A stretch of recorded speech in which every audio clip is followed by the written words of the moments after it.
Study Grip. Gateway to Digital Knowledge. तो अब हम मूव करते हैं towards unsaturated hydrocarbon. Unsaturated hydrocarbon क्या होते हैं? The hydrocarbon in which tetravalency of carbon is fully satisfied by carbon carbon double और triple bond. If a tetravalency of carbon is fully satisfied by carbon-carbon double bond, such type of unsaturated hydrocarbon are called alkene. And if a tetravalency of carbon is fully satisfied by carbon-carbon triple bond, such type of unsaturated hydrocarbon are called alkyne. इसकी example हम ये लेते हैं कि अब हमारे पास ये देखें, ये जो हाइड्रोकार्बन है दैट हैड इन हाइड्रोकार्बन में कार्बन की जो टेट्रावेलेंसी है that is fully satisfied by carbon carbon double bond और कार्बन कार्बन ट्रिपल बॉन्ड.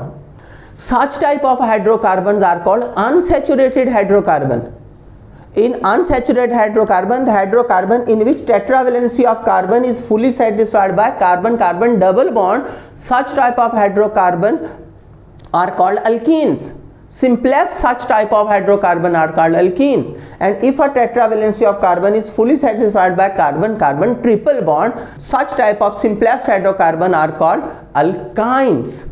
तो अब जैसे अब इनके हम नॉमेनक्लेचर पे आते हैं. इस जैसे हम नॉमेनक्लेचर पे हैं तो आपने मेरा जो फर्स्ट लेक्चर है वो फौरन ही आपने अपने माइंड में रिकॉल करना है, क्योंकि अगर वो आपके माइंड में होगा तो नॉमेनक्लेचर आपके लिए बहुत इजी होगा. अब हम इसके नॉमेनक्लेचर पे आते हैं. तो इसका नॉमेनक्लेचर क्या होगा? तो नंबर ऑफ कार्बन से हमें स्टेम नेम का पता चलता है. इसका स्टेम नेम क्या होगा? देखें, number of carbon, total carbon इसमें कितने हैं? 1 and 2. 2 इज कॉल्ड एथ. और फिर अगर कार्बन कार्बन डबल बॉन्ड होगा तो दे आर कॉल्ड अल्कीन और इनके एंड में आता है ENE, तो इट इज कॉल्ड इथीन. इसी तरह अगर 3 कार्बन होंगे तो सबसे पहले टेट्रावेलेंसी सेटिस्फाइड करें. कहीं भी हम डबल बॉन्ड लगा सकते हैं. फर्स्ट करें, हम कहते हैं यहां पे डबल बॉन्ड है तो कार्बन सबसे पहले टेट्रावेलेंसी कैसे सेटिस्फाइड होगी? कार्बन इसके साथ एक बॉन्ड बना रहा है, बाकी 3 हाइड्रोजन.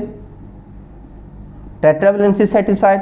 ये कार्बन 2 बॉन्ड इस कार्बन के साथ, एक इसके साथ. इसकी ट्राइवेलेंसी तो पहले ही सेटिस्फाइड है, 1 हाइड्रोजन टेट्रावेलेंसी.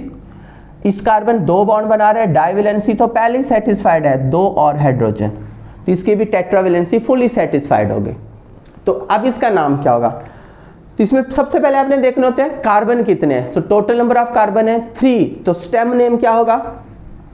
प्रोप.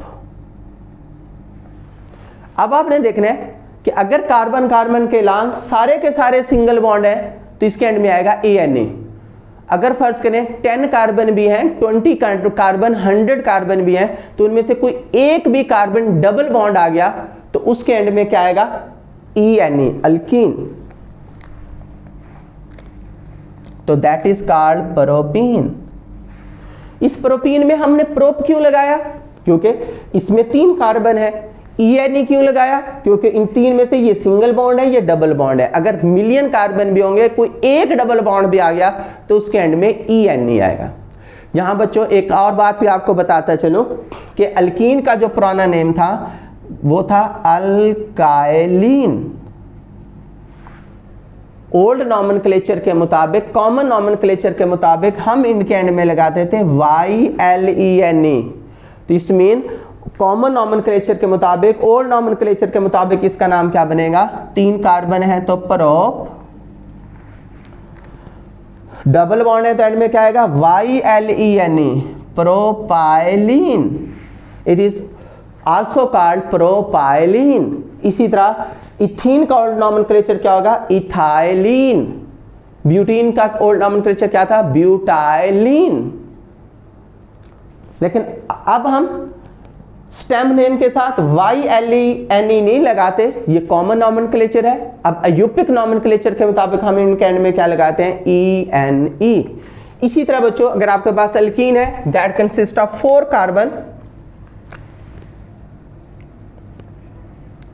कहीं भी एक डबल बॉन्ड लगा दें तो सबसे पहले टेट्रावेलेंसी सेटिस्फाइड होगी. ये कार्बन एक बॉन्ड बना रहा है, इसके साथ 2 हाइड्रोजन. ये 3 बॉन्ड बना रहा है, 1 हाइड्रोजन. ये 3 बॉन्ड बना रहा है, एक हाइड्रोजन 1 3, तो हर कार्बन की टेट्रावेलेंसी फुली सेटिस्फाइड होगी। नॉमेनक्लेचर क्या होगा, स्टेम नेम देखें, टोटल कार्बन कितने हैं 1 2 3 4, 4 को क्या बोलते हैं ब्यूट। अब हमने देख रहे हैं कि एंड में क्या आएगा, डबल बॉन्ड है तो ENE ब्यूटीन, ओल्ड नॉमेनक्लेचर क्या होगा ब्यूट YLENE ब्यूटाइलिन। उसके बाद सेकेंड टाइप है अनसैचुरेटेड हाइड्रोकार्बन की, जिनमें कार्बन कार्बन ट्रिपल बॉन्ड होगा, they are called alkyne. Alkyne में हम देखते हैं ये हमारे पास सिंपलेस्ट अल्काइन है, तो सबसे पहले स्टेम नेम क्या होगा, कार्बन का 2 कार्बन है तो स्टेम नेम 2 को क्या बोलते हैं एथ। कार्बन कार्बन ट्रिपल बॉन्ड है तो दे आर कॉल्ड अल्काइन, और इनके एंड में क्या आएगा YNE।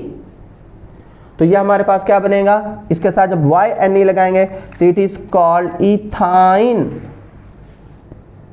इसी तरह बच्चों अगर हमारे पास 4 कार्बन होंगे, कहीं भी आप ट्रिपल बॉन्ड लगा दें, इधर इधर इधर कोई फर्क नहीं पड़ता, तो आप टेट्रावेलेंसी सेटिस्फाइड करें। ये कार्बन सिंगल बॉन्ड बना रहा है तो इसके साथ 3 हाइड्रोजन, इसका 3 और 1 4 टेट्रावेलेंसी पहले ही फुली सेटिस्फाइड है, 3 और 1 4 टेट्रावेलेंसी पहले ही फुली सेटिस्फाइड है, 1 and 3 4। तो स्टेम नेम क्या होगा, कार्बन कितने हैं 4 को क्या बोलेंगे ब्यूट। ये आपने जो मेरा फर्स्ट लेक्चर है वो याद रखना है, 1 मैथ 2 एथ 3 प्रोप 4 ब्यूट 5 पेंट। 4 है तो ब्यूट लगाएंगे, ट्रिपल बॉन्ड है तो ट्रिपल बॉन्ड है तो अल्काइन है, इनके एंड में क्या आएगा YNE that is called butyne. इसी तरह 5 कार्बन है तो पेंटाइन, 6 कार्बन है तो हेक्साइन, 7 कार्बन है तो हेप्टाइन। तो अब हम इसको दोबारा से रिकॉल कर लेते हैं कि हाइड्रोकार्बन की 2 क्लासेस हैं, सैचुरेटेड हाइड्रोकार्बन जिनमें टेट्रावेलेंसी फुली सेटिस्फाइड होती है bye carbon carbon single bond, तो इस दे आर कॉल्ड अल्केन्स। इनकी एग्जांपल क्या है, 1 कार्बन होगा तो मीथेन, 2 होगा तो इथेन, 3 होगा तो प्रोपेन, 4 कार्बन वाला ब्यूटेन, 5 कार्बन वाला पेंटेन। अब बच्चों इसकी प्रैक्टिस करें। अब आपने इसकी प्रैक्टिस कैसे करनी है, सबसे पहले आप 1 कार्बन बनाएं, उसकी टेट्रावेलेंसी सेटिस्फाइड करें, उसका स्टेम नेम लिखें, आगे ANE। फिर 2 कार्बन बनाएं, टेट्रावेलेंसी सेटिस्फाइड करें, स्टेम नेम लिखें, फिर आगे ANE। इस तरह फिर 3 कार्बन 4 5 अप टू 10 बनाएं और उनका नॉमेनक्लेचर लिखें। इसी तरह फिर डायहाइड्रोकार्बन जिनमें टेट्रावेलेंसी फुली सेटिस्फाइड होती है by double and triple bond, they are called alkene and alkyne. Alkene और अल्काइन में मैथ नहीं होता क्योंकि डबल बॉन्ड के लिए कम से कम 2 कार्बन का होना जरूरी है, दे स्टार्ट फ्रॉम एथ। तो इसलिए अल्कीन में सिंपलेस्ट अल्कीन इथीन होगा, फिर प्रोपीन ब्यूटीन। इसकी भी आप इस तरह प्रैक्टिस करें, पहले आप 2 कार्बन बनाएं, कार्बन कार्बन डबल बॉन्ड लगाएं, टेट्रावेलेंसी सेटिस्फाइड करें, स्टेम नेम लिखें, आगे ENE। फिर 3 कार्बन बनाएं, कहीं एक डबल बॉन्ड लगाएं, ठीक है, टेट्रावेलेंसी सेटिस्फाइड करें, उसका नॉमेनक्लेचर लिखें, फिर 4 कार्बन 5 6 इसकी प्रैक्टिस करें घर बैठ के। इसी तरह अल्काइन जिनमें कार्बन कार्बन ट्रिपल बॉन्ड होगा, तो इसी तरह सिंपलेस्ट अल्काइन क्या है, इथाइन है, प्रोपाइन है, ब्यूटाइन है। इसी तरह अपने घर में प्रैक्टिस करें, पहले 3 कार्बन बनाएं, कहीं एक ट्रिपल बॉन्ड लगा लें, स्टेम नेम लिखें, फिर 4 कार्बन वाला अल्काइन बनाएं, फिर 5 वाला, फिर 6 वाला। तो नेक्स्ट अब हम इसको फर्दर एलेबोरेट करेंगे। तो ऑर्गेनिक केमिस्ट्री की बेसिक्स को अच्छी तरह समझने के लिए हमारे साथ इन टच रहें। नेक्स्ट लेक्चर नंबर 3 के साथ हाजिर होंगे, तब तक इजाजत दीजिए, अल्लाह हाफिज। Thanks for watching. For more updates, download Study Grip app from Google Play Store.